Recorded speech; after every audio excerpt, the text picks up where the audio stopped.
here today for our current webinar in our series for the Industrial Biotechnology Innovation Catalyst. So welcome in particular to everybody on this nice sunny day for joining online. And for those of you that are watching on YouTube on our channel, welcome. Good morning, good afternoon, good evening, whichever time you're watching.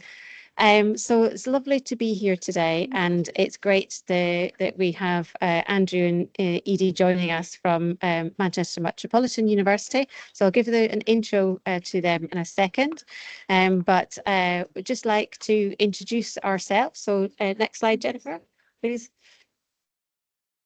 So just to give you a little bit of an introduction, so the Industrial Biotechnology Innovation Catalyst runs a webinar series. So we run them once a month, first Thursday, roughly of that's no, that we run them once a month. We'll tell you the dates as we come up to the end. So myself is Aileen Miller, so I'm the director of our Catalyst program, and Sabina Horthlanthwaite, who's here, is our program manager. She will close out the webinar today, and we have Jennifer and Jen online from our team who are here to help and support industrial biotechnology across the Northwest. So next slide, Jennifer.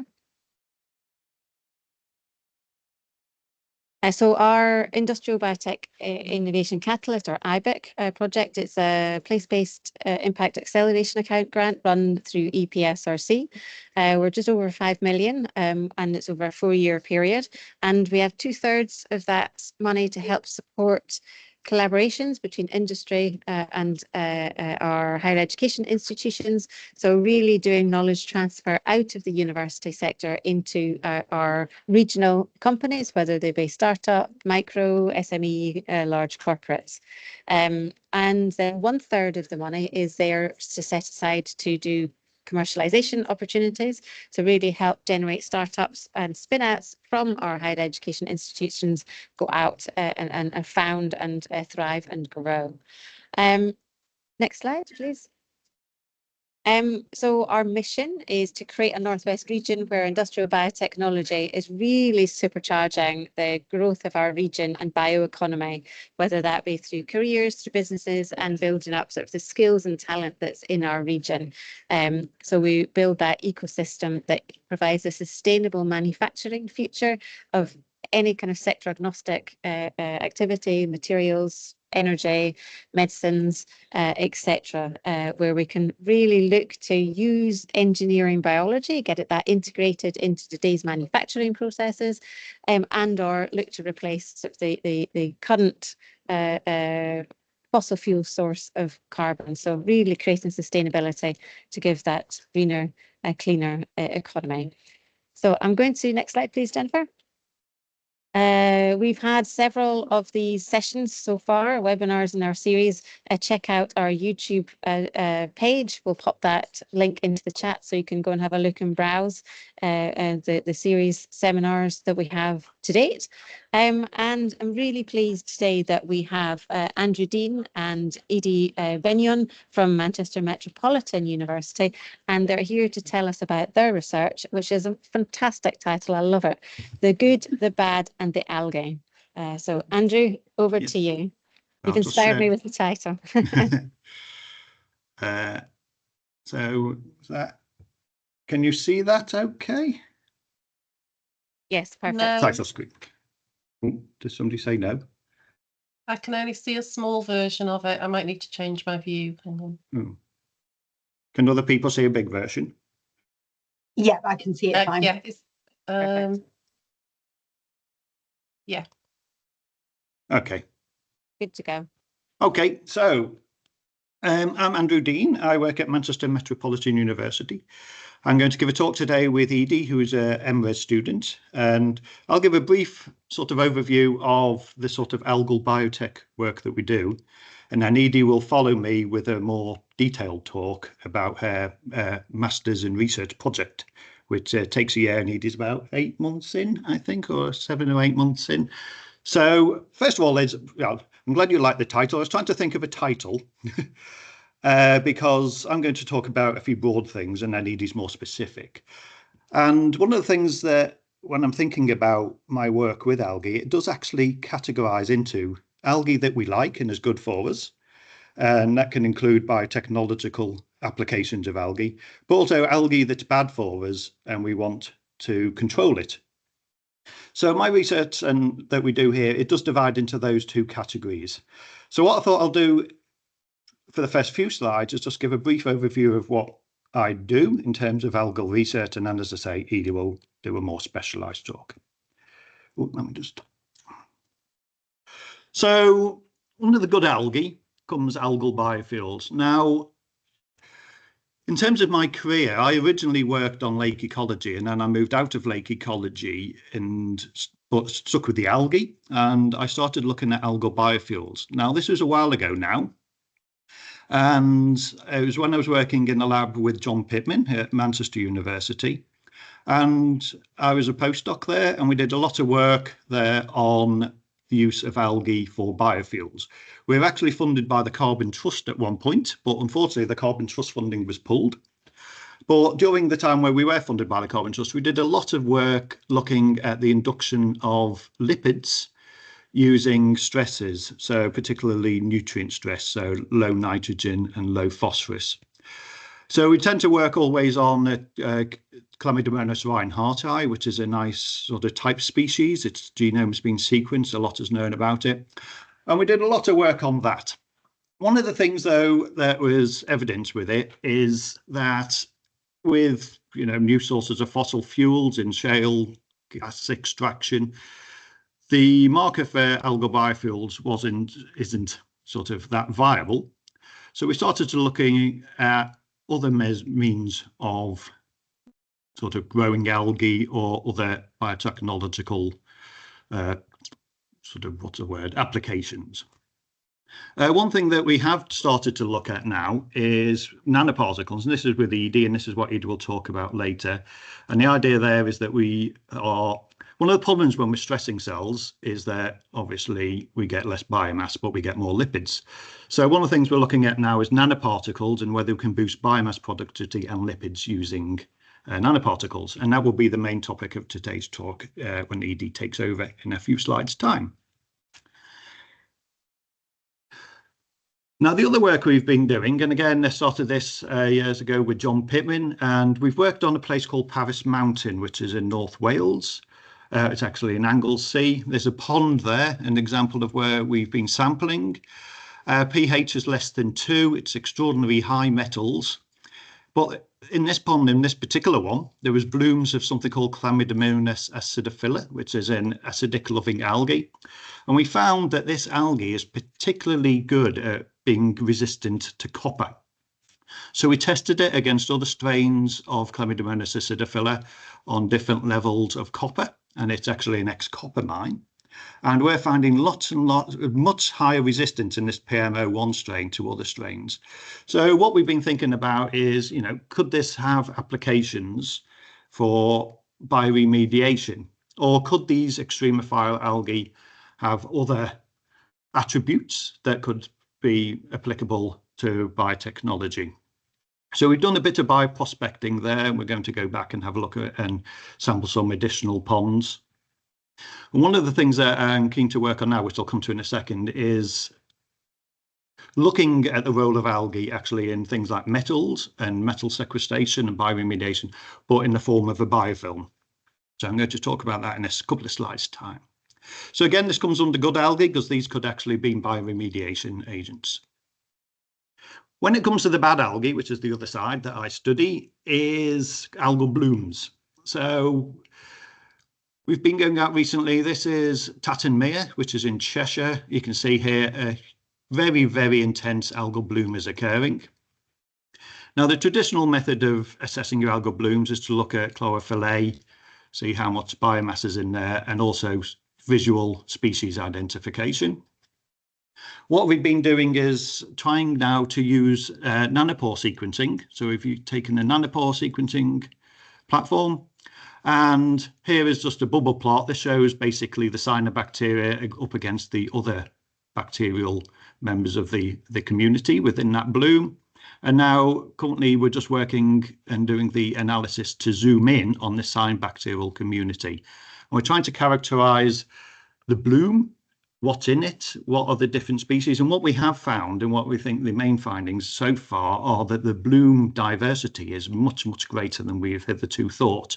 They're not, you might think it's a monoculture, the blooms, or 2 or 3 species, but we're finding much higher diversity than we actually expected. So we're working on now that, and that should be published later this summer.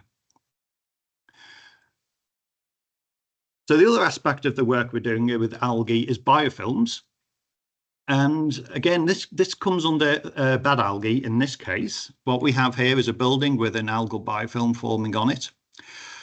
And what we want to do is look at how we control these biofilms. So can we use biocides on them? How can we control the growth, or can we kill them? But in order to assess different methods of growth, what we've had to do is basically create a system in the lab where we can grow biofilms consistently and reliably. We can characterize them, and also can we quantify the degradation of biofilms. So what we've been doing is we've been set up a system, and we've been quite successful now. We can grow biofilms very successfully on these tiles, which mimic the stone surfaces of these type of biofilms on buildings. We use a mixed community. We have some single communities, or single species. This is a nostoc. And what we do is we test basically different biocides. And you can see here we have nice nostoc filaments. And here with the blue, we've killed them, and we've used Evans blue here just to test and see how effective the biocide is. We've also been using the Thunder microscope as well as a fluorescent microscope, and you can see here it's probably not come across that well in the image, but we're staining them with live dead stain so we can see red or green cells depending on if they're dead or alive.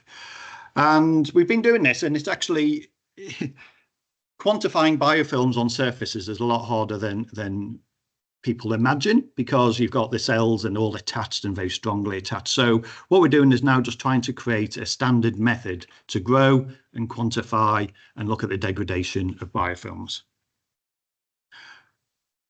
And I've also put here algal biofilms under the good algae, because I mentioned earlier the work with algae with metals and with lipids. And one of the problems is when you have algae and they're growing in these cultures is the harvesting of the cells. So what we want to now look at is whether we can have fixed biofilms and use them, for example, for bioremediation. Can we use them for wastewater treatment? So can we pass contaminated water over them? Can we use these attached biofilms to create high value products? And can we also look, because a lot of the work we do is bacterial biofilms, we're also looking at combined algal and bacterial biofilms. So we're quite excited about this because we just recently purchased, unfortunately it's in a box, as you can see, but it will be out of the box and in a new dedicated lab very soon, we hope. We just bought this one, the Leica 980 microscope, and we think that this gives us some advantages for the study of biofilms. Firstly, it's upright rather than inverted. So normally, well, the majority of confocals have inverted objectives. So we can look at the biofilm from the top, and we have water dipping objectives, which means we can actually visualize the biofilm in situ from above through the actual water, because we look at dry biofilms on buildings, but we also look at biofilms in the wet state as well. So this is our next sort of task, is to install that microscope and utilize the new facility and the new abilities that it gives us to characterize these algal biofilms still further. I'm just going to mention here as well biotechnology in terms of what we teach here, because we do a lot of research-led teaching, and all our biotech research does get taught to our undergraduates. The way we teach the biotech here is in the form of mini projects. So students carry out small projects in the lab, and we do things like microbial fuel cells, so generating electricity with microbes, looking for new antibiotics by bioprospecting, and we look at algal biofuels. We also do lab-on-a-chip technologies, use phage for treatment, for example, of pathogenic bacteria, whether that's on crops or other situations.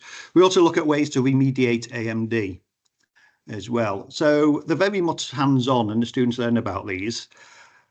And once they've learnt about them, they either write a grant proposal for one unit, or they write a consultancy report.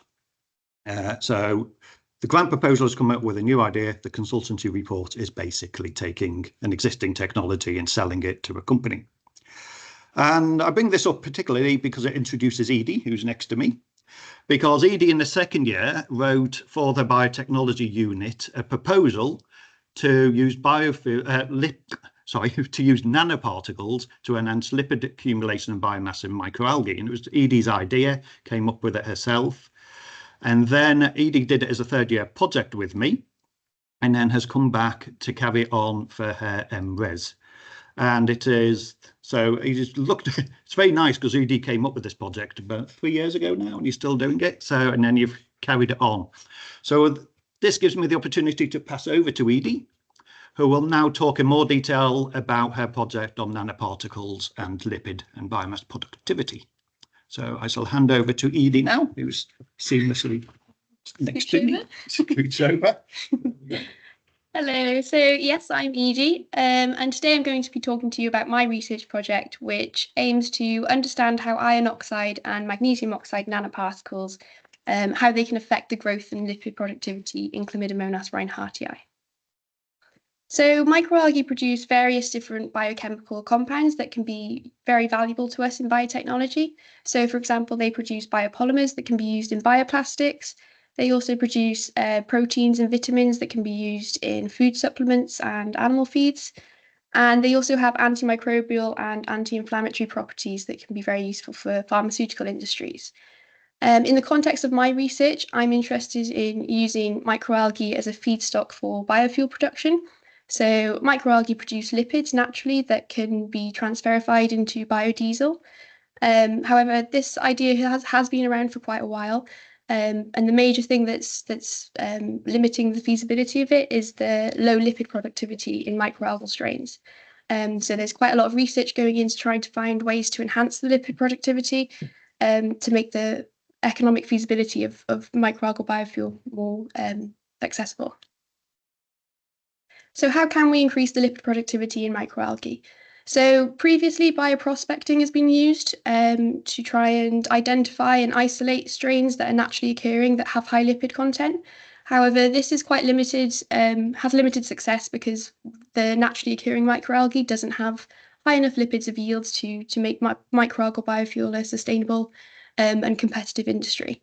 So one way to increase lipid content within microalgae is through stress induction. So this involves manipulating different conditions such as light intensity or temperature, like Andy has previously mentioned, to try and increase the lipid content and trigger the production of lipids in microalgae. So this is quite a researched area. However, there are challenges that come with this. So we often see a discrepancy between an increased lipid content but a decreased biomass because we're imposing stress on the cells. So this is one issue that we currently have. There's also limited understanding as to how these stress induction strategies work. So we're not entirely sure what's actually going on inside the cells and the mechanisms. And there's also new technologies emerging, such as the use of nanotechnology to try and increase the lipid content, which is what my project is focused on. So nanotechnology has revolutionized virtually every aspect of industry now. So it's involved in healthcare, biotechnology, agriculture, and nanoparticles can be defined as spherical shaped particles with a diameter ranging between 1 and 100 nanometers. They also have unique physiochemical properties that allow them to interact with microalgae at a cellular level. These can be things such as high surface area to volume ratio, meaning that they're more reactive. They also have an enhanced catalytic activity, meaning that this is greater than their bulk counterparts. They also have high adsorption capacity, so they can deliver nutrients to microalgae. They also have a greater dissolution rate, so that this means that their effect on microalgae can be more chemical-based, not physical interactions. And they also have antibacterial properties also. So enhancing lipid productivity in microalgae using nanoparticles is a relatively new field, and it basically includes cultivating microalgae in nanoparticles. And this can trigger oxidative stress in the microalgae, which in turn can trigger lipid production or growth.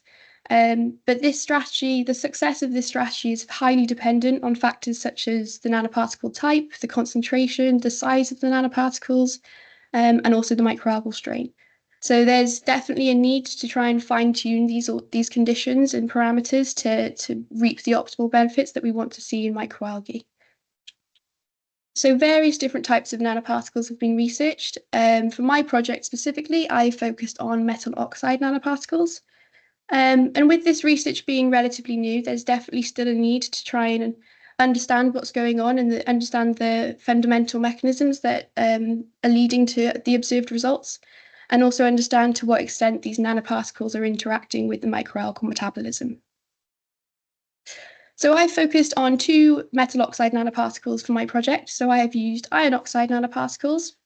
So these have been shown to increase microalgal growth and biomass in some studies. This could be because their iron is essential for photosynthesis. And it's also an inducer of reactive oxygen species, which is the stress response in microalgae, which I will talk about slightly later. So the first part of my project is trying to cultivate Chlamydomonas reinhardtii in iron oxide nanoparticles with the aim of trying to enhance the growth of the microalgae.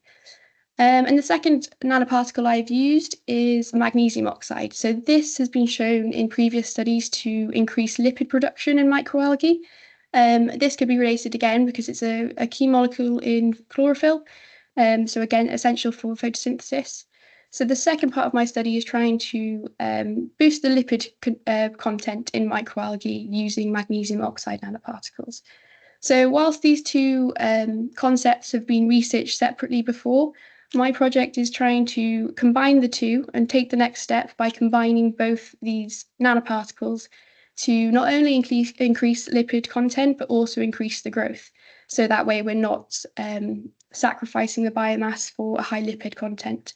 So that's the aim of my study, is to try and create a 2-stage strategy where I'm first increasing the biomass and then hopefully increasing the lipids as well by adding magnesium oxide nanoparticles. So the aim of my project is to understand the mechanisms by which iron oxide and magnesium oxide nanoparticles affect the growth and lipid productivity in Chlamydomonas reinhardtii.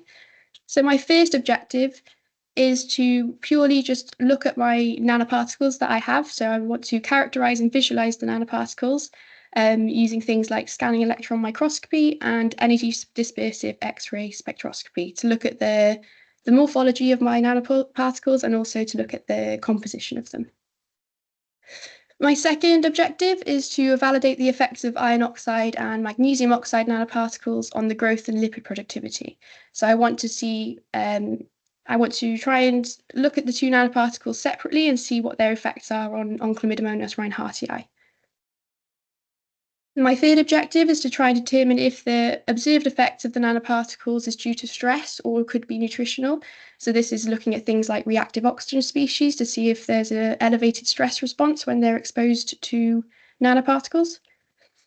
And finally, I want to determine if any genes are upregulated or downregulated in response to the nanoparticles. So I want to have a look at the gene expression and see if there's any change in the gene expression based on the exposure to these nanoparticles. So my first objective was to visualize and characterize my nanoparticles. So on the right, you can see the SEM machine, scanning electron microscope I used. So that's the tabletop version, but I did also use the focused ion beam SEM that we have here as well, which is like a stronger magnification. And this was to look at the morphology of my particles and also look at the cell size. So on the left, you can see a photo of the iron oxide nanoparticles. So they are all spherical, but you can see there is quite a variation in particle size. So these nanoparticles were purchased from Sigma Aldrich, and the specification says that they should be about 50 nanometers per particle. But yeah, there's quite a variation in particle size. And you can see that they're all quite aggregated as well. And then on the bottom right is the EDS analysis. That was looking at the composition of the nanoparticles. So you can see the two top peaks are iron and oxygen. So that shows that it's a high purity nanoparticle that we had obtained. So I did the exact same thing for the magnesium oxide nanoparticles. So with the magnesium oxide, I couldn't get as clear a picture of the nanoparticles on their own. So this is something that I'm still trying to optimize and trying to get a better image. But again, you can see that they're quite aggregated. So nanoparticles in general, they do tend to aggregate simply because of their physiochemical properties. So this is not what we want for this study. We want them to be disaggregated to get the maximum effects. So I did some research on how we can try and disaggregate nanoparticles. And two main methods were that we could sonicate, which is what I did. So if you sonicate the nanoparticle, it breaks them up more. So they're more dissolved and they're more disaggregated. And also a lot of the literature mentioned about filtering the nanoparticle solution through a filter, through a membrane filter. So we did have a go at doing this, trying to filter this nanoparticle solution. And then we used ICP OES to see how much of the nanoparticles had passed through the membrane filter. But the results from this were virtually none of the nanoparticles were making it through the membrane filter. So we decided not to move forward with this, and we decided to not include the filtration step, just because if we did, then we wouldn't be getting the correct concentration of nanoparticles into our algal growth medium. So we're still a bit perplexed as to how some papers have mentioned filtering, because we couldn't seem to get it to work, but the sonication for half an hour seems to disaggregate the particles enough for us to use them in this study. So my second step was to validate the effects of iron oxide. So for the first step was just looking at iron oxide.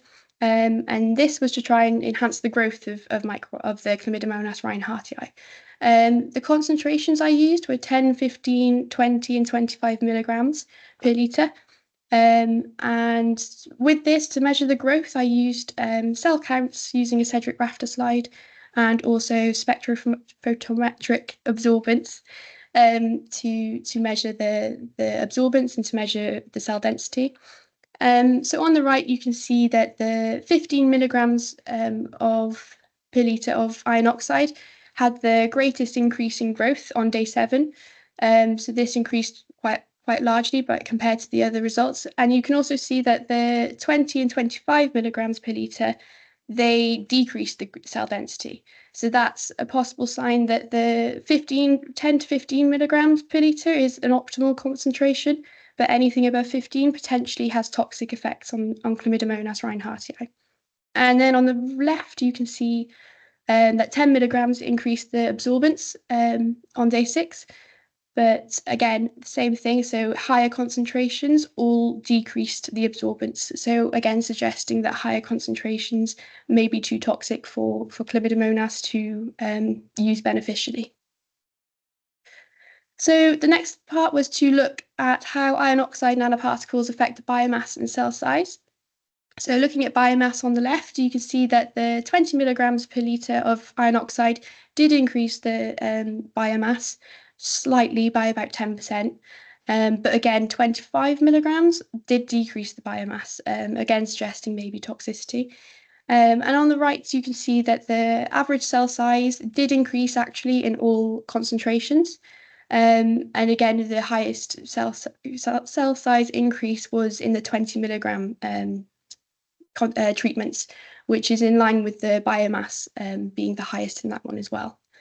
Cell size is useful because it can be an indication of lipid accumulation, but it's obviously not definitive, because it could be other things that have accumulated, things like carbohydrates, but it can be an indication that lipids have increased also. So the next step was to just look at the chlorophyll content of the Chlamydomonas exposed to iron oxide. So chlorophyll is a primary green pigment, and it's essential for photosynthesis, so it can be very useful to look at the cell viability and just the general cell health. To quantify the chlorophyll content, I used acetone extraction and then measured the absorbance to quantify the chlorophyll content. And you can see that 10 milligrams per litre of iron oxide did increase the chlorophyll content by about 14%. However, and there were small increases as well seen in the 20 and 25 milligrams, but they were very marginal. But yeah, so you can see that potentially that 10 milligrams per litre can be quite beneficial for Chlamydomonas reinhardtii growth. The second part was to look at the magnesium oxide nanoparticles on their own. So for the concentrations, I used 20, 50, 70 and 100 milligrams per litre for this experiment. So on the left, you can see that 50 milligrams per litre of magnesium oxide did increase cell density by about 13% on day 7. But higher concentrations, again, they did decrease cell density. So again, suggesting that maybe there is a threshold as to where this concentration dependent mechanism, so about 50 milligrams per litre may be beneficial, but any higher, the Chlamydomonas might not be able to use it. And it might cause detrimental effects. And then on the right, you can see the cell size and cell biovolume. So this increased in all concentrations again, just like the iron oxide nanoparticles. The highest increase was about 31.5% in 70 milligrams per litre of magnesium oxide. So this again suggests that maybe 50 to 70 milligrams per litre may be the most optimal concentrations in the ranges that I've used anyway, to optimize microalgal growth. But again, so the next thing I looked at was the effect on chlorophyll and lipid content. So chlorophyll content sadly decreased in all concentrations, which is not what we wanted to see.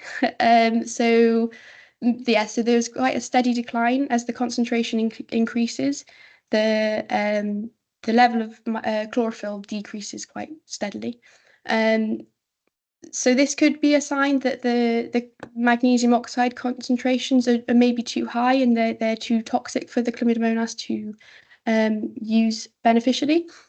And then on the right, I also used Nile red staining to quantify lipid content. So Nile red is a lipophilic dye which binds to neutral lipids, and then it fluoresces, so you can measure the fluorescence intensity. And you can see that all concentrations of magnesium oxide did decrease the lipid content, which is not what we wanted to see. But so what we see there is that it's decreased. So this raises the question of maybe the magnesium oxide nanoparticles are actually too toxic for Chlamydomonas reinhardtii, and possibly the concentrations I've used are too high for Chlamydomonas to use beneficially. So the next stage that I did was look at the morphology of the Chlamydomonas reinhardtii exposed to the nanoparticles. So the first image here, so this is the control and also the 100 milligrams per litre of magnesium oxide. And you can see that the cells exposed to magnesium oxide are quite deformed and quite irregular shape compared to the control ones. So we know that if the concentration of nanoparticles is too high, the stress and the reactive oxygen species, which I will mention in a second, it can alter the cell membrane and cause detrimental effects to the cells. So from the looks of these images from the SEM, we can see that there is definitely quite detrimental effects going on. So it could be that the 100 milligrams per litre is too toxic for Chlamydomonas to utilise. And then this is the comparison of the iron oxide. So that's the highest treatment of iron oxide that we used, which was 25 milligrams per litre. And again, you can see that there's a difference between the two images. So compared to the magnesium oxide. So these cells are still intact and they've still got their shape. So this suggests that maybe the iron oxide isn't as toxic to Chlamydomonas reinhardtii as the magnesium oxide is, as the cells still have their cell membrane and still have their shape. So the key messages of my research so far. So for the iron oxide, we can see that the 10 to 15 milligrams per litre has been shown to enhance the growth, chlorophyll A, and cell size in Chlamydomonas reinhardtii. But from what we can see is that as the concentration rises above 20 milligrams, this can lead to growth inhibition and decreases in biomass. So potentially there's a threshold of around 20 milligrams where the effects flip to more harmful effects than beneficial. And for the magnesium oxide, we can see that 50 to 70 milligrams per litre can increase the growth and cell size in Chlamydomonas reinhardtii. But none of the magnesium oxide concentrations at the moment are increasing lipids. They're all decreasing the lipids and also the chlorophyll A content. So this suggests that possibly that the reactive oxygen species and the stress response is too much for the Chlamydomonas reinhardtii to be able to take. So my next steps of this research are to do a further analysis and use high throughput methods to detect and quantify the lipid content in Chlamydomonas reinhardtii. So I plan on using Fourier transform infrared spectroscopy to try and quantify the lipids and measure and compare the lipid peaks in the different treatments. And I'm also going to use flow cytometry. So flow cytometry is really exciting to use because I would be able to use cell sorting to differentiate different populations based on lipid content or biomass or cell size and separate them into separate populations, which I could possibly take on for further research and explore the gene expression with the different populations. My next step is to combine the 2 nanoparticles together in a one big experiment. So I want to use an optimal concentration of iron oxide and an optimal concentration of magnesium oxide and see if we can try and increase the biomass and the lipids. So this is just, those 2 graphs at the bottom are just preliminary results that I've got from this experiment.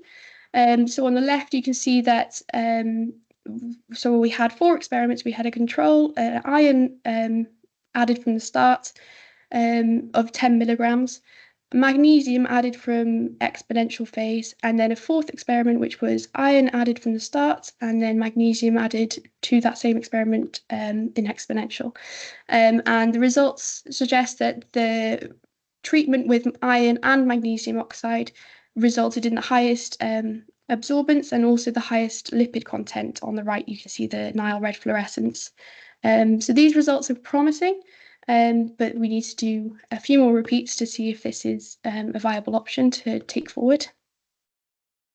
And then the next step would be the next objective, which is to look at the reactive oxygen species. So once we can optimize these nanoparticle concentrations and find an ideal concentration of each, we want to see if the response of the Chlamydomonas reinhardtii is due to stress or is it due to just nutritional benefits. So stress in microalgae, reactive oxygen species is the stress response in Chlamydomonas reinhardtii. And this is naturally occurring in microalgae, but it can, when microalgae are exposed to stress, then the ROS production can be elevated. And this is a hormesis effect. So we know that low production of ROS is very beneficial, and that's what we want to see. So we know that low production can enhance things like lipid biosynthesis, it can boost the biomass, and enhance chlorophyll content, which is what we want to be seeing. But we know that there is a threshold to this, and that if the ROS production gets too far, then we can have toxic effects. So it can cause lipid peroxidation, impaired cellular function, and also alterations to cell membrane, which is potentially what we've seen in the SEM images I showed you. With the magnesium oxide, is that the potentially that the ROS production is too high and it's causing toxic effects.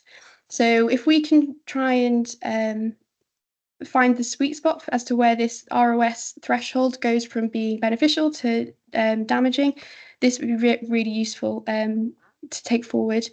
And if we can harness the this mechanism and understand this mechanism better, this would be very useful in all sorts of stress induction strategies. And my last objective is to determine which genes are upregulated and downregulated in response to these nanoparticles. So this will involve RNA-seq. So my plan is to undergo RNA extraction using RNA extraction kits that we have here. And then I'm going to send this off to Novogene, and this will be converted into cDNA and then sequenced by Novogene. And then lastly, I will use Galaxy, which is a software we have here, to undergo quality control. So remove any of the reads in our data set that are below a certain threshold. Then I'm going to map these reads to a reference transcriptome, so a referenced Chlamydomonas reinhardtii transcriptome that's available on Galaxy. And then I'm going to use different types of coding in software to find differentially expressed genes, so DEGs, and see if there's any difference in the treatments in which genes are upregulated or downregulated, specifically looking at lipid biosynthesis to see if there's any difference in the gene expression. And then I'm going to validate these genes of interest using qPCR and see if we can identify which genes these are. So by doing this, it will be able to provide an insight into how iron oxide and magnesium oxide nanoparticles affect Chlamydomonas reinhardtii at the genetic level. So by looking at the gene expression, it can really help us understand what's going on at the molecular and genetic level in these cells. And especially in terms of nanoparticle research, whilst there's lots of papers out there that show the effects of these nanoparticles, there's very little information about what's going on at the genetic level. So this will be quite an interesting new insight to have a look at. And also by identifying which genes are upregulated or downregulated, this could be used in genetic engineering purposes, because this could be taken forward and then used to intervene and enhance these specific genes related to biosynthesis. So that's the last part of my research, which is what I'm going to be doing over the next few months. And yeah, that is my work. Okay, Are there any questions? okay, I'll just pop back in. So yes, thank you. If there's any questions, let us know. See if any pop into the chat. One thing I'd just like to, can I just, as we have a biotechnological audience, I'd just like to ask, when I mentioned the biotechnology teaching, one of the things we are doing in our new curriculum is we have a work integrated learning, and what the idea behind that is that companies would set problems, and then we'd have teams of students working on those problems. So if there's any companies or industry interested and would be willing to provide a problem that's of relevance to your company or industry, and we'd have a team of students working on it, and then they'd write up an assessment on it. So if that's something that would interest anybody, do let me know if that would interest people. Do we have any questions on algae? Or do we want to go out to the sunny outside? Yes, we have one question. Hi, Matthew, go ahead. Yeah, I can ask one. I was interested with the flow cytometry and the cell sorting. So if you see differential cells with different sizes or lipids or whatever, could you do that iteratively and use that as directed evolution, laboratory-based evolution, right, for dealing better with reactive oxygen species, and then select for those strains and keep iterating? You mean after you've cell sorted them? So yes, because you're cell sorting, you've got a population that did have significantly enhanced lipid, right? Like, could you then keep doing that? That would be, yeah, I think the key there, and this is not something, because we've not looked into it, but the extent to which the staining of the cells and the preparation of the cells for the flow cytometry, so you could sort them. So it would depend on the viability of the cells after the flow, after they've been sorted. So the way we do at the moment, we stain it with various stains like acridine orange or DAPI, and then we can sort them out and pull those cells out at the end.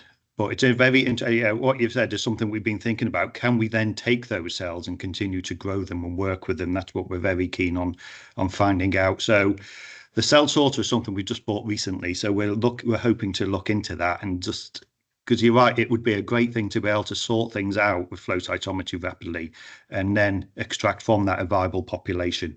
So yeah, it's something we're very interested in doing, but we have not done yet. So yeah.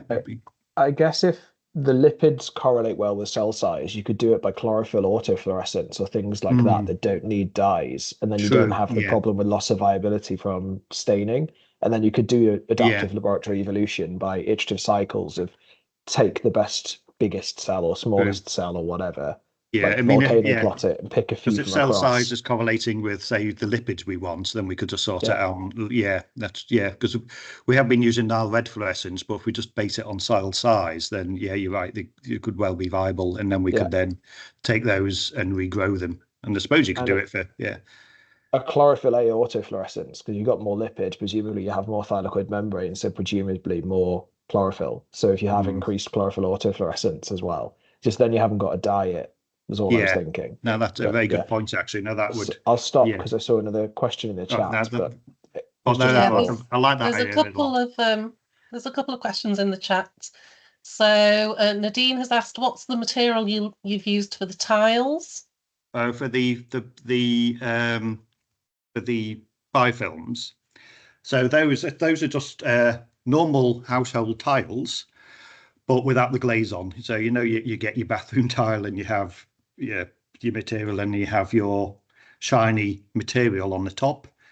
Basically tiles without that shiny material. If you imagine turning your bathroom tile upside down, so we're just using a normal tiles like that, and then because obviously we need the cells to be able to adhere, and so that's why we've removed that glossy coating. So we've tried a few different materials, but we found that one to be by far the best. Okay, thanks. And we've got Jeremy Shears. He's asked, do the oxides end up inside the cells? And he's also asking, have you looked at the chemical composition of the lipids and if the profile changes with addition of oxides? Yeah, so we do want to try and find out if the metal oxides do end up inside the cells, but due to time constraints at the moment, we haven't been able to look at that aspect. But there's the possibility that either the nanoparticles are dissolving in the microalgal medium into their ions and then entering the cells, or it could be that there's things such as shading effects, which is where the nanoparticles sort of agglomerate on the outside of the microalgal cells, and this can have its own sort of effects, and that can be quite detrimental. So we are interested to try and find out if the particles are actually, the ions are entering the cells, or if they're just sort of agglomerating and causing a shading effect on the outside of the microalgae. But we haven't been able to fully explore this just yet. Okay, thanks. And Irma has asked about the day-night cycle of 16:8 ratio. Why was that selected, and would 12 hours of night increase lipid production? So yes, so we have used 16 hours, 8 hours. To be honest, the reason we did that for this is because that's our previous publications on our work has used the 16 hours, 8 hours. But yeah, it could be interesting, and you're correct that we could actually try different light dark regimes. We just did it so it correlates with our previous work, and we know the growth characteristics under those. So we've used the same growth conditions throughout. Does light go around? Yes. So it's we've got a Percival growth cabinet, so the light does go around the flasks. So there's a question as well, just I think we've missed chemical composition of the lipids and if the profile changes. From Jeremy. Sorry, Jeremy. Not for this experiment. So we have used LC-GC before to characterize metabolites from nutrient stress, for nitrogen and phosphorus stress. We've not done it here, but it's something we could do. But I think with EDs, it's only a year-long research project. So we did plan to do lipid characterization, but I think we're probably not going to have time, are we? I think with that. So I think it's something we'd like to do, and we do have the capability. and well, Edie's going on to do a PhD. So whether that's something that could be included when when Edie's doing a PhD, that could be something to look into. Okay, thanks. I can't see any more questions or hands raised, so I'd just like to extend our thanks to Andrew for a really interesting talk on developing the understanding and use of algal biofilms, and also to Edie for telling us about her work on the use of metal oxide nanoparticles for the enhanced biomass growth and the lipid productivity in microalgae. I think it's really interesting, and I wish you well with your PhD, Edie, and that you continue to get some great results. Just to sort of close things off today, there's a couple of things we'd like to let you know about that are happening with IBIC. We've got our IBIC conference coming up in June on the 10th and 11th of June, taking place at the Spine in Liverpool. We've got last few tickets remaining. If you'd like to sign up, have a look at our website. There are opportunities for exhibitors, for lightning talks, for posters, and for scholarships for early career researchers. So please take a look if you're not signed up already.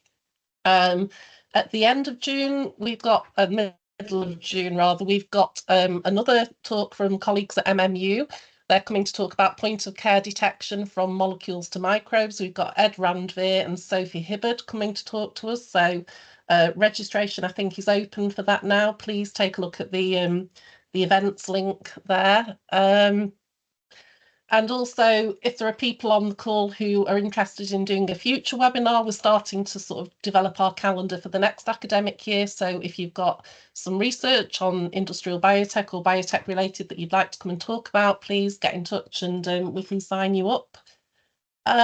We have funding calls available through IBIC. We've got money for developing more commercial aspects from your research, so proof of concept, developing a relationship with industry to further your work with an industrial focus, partnership development, innovation acceleration to do proof of concept, and also secondments and exchange, so you can spend more time between academia and industry to work on a longer project of up to 12 months. Again, all the funding calls are on our website, they're quarterly. And the next one closes, I think, on the 19th of June. So have a look at that. And then there's another one in September. And if you want to get in touch generally with IBIC, we have website and LinkedIn, and we'll also be posting this talk, and all our other ones are on YouTube at the moment. So please take a look if you've not managed to catch those. And just to thank everyone here for attending today, and hope to see you in a month's time at the next one. Have a lovely day. Thank you. Thank you so much. Bye-bye. Bye-bye.